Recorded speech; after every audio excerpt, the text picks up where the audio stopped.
بحر روم سے حضرت عیسیٰ علیہ السلام کے زمانے کے ایک رومن بحری جہاز کی بقایات ملی ہیں۔ 34 میٹر لمبے اس بحری جہاز کو سولر ٹیکنالوجی کی مدد سے ڈھونڈا گیا ہے۔ یہ یونانی جزیرے کیفالونیا کے قریب ڈوبا ہوا تھا۔ پطرس یونیورسٹی کے ڈاکٹر جارج فرینٹن کا کہنا تھا کہ جہاز کا ملبہ 1 صدی قبل مسیح اور پہلی صدی عیسوی کا ہے۔ یہ جہاز آدھا سمندر کی تہہ میں ریت میں ڈھکا ہوا ہے۔ اگلی بار ہم جائیں گے اور اس کا باقی حصہ بھی ڈھونڈ لیں گے۔ برطانوی میڈیا کے مطابق اس جہاز کے ملبے سے 6000 جگ اور گھڑے ملے جو شراب اور کھانا زہر کرنے کے لیے استعمال کیے جاتے تھے۔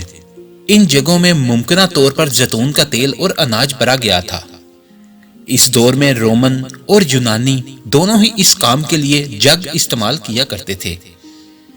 تاریخ دانوں کا ماننا ہے کہ یہ اس وقت کا سب سے بڑا کارگو جہاز ہے، جس کی لمبائی عام جہازوں سے 2 گنا زیادہ ہے۔ جہاز کا ملبہ سمندر کی تہہ میں 60 میٹر نیچے ملا ہے۔ ماہرین اس بات کا جائزہ لے رہے ہیں کہ جہاز کے ملبے کو سمندر سے باہر کیسے لایا جا سکے۔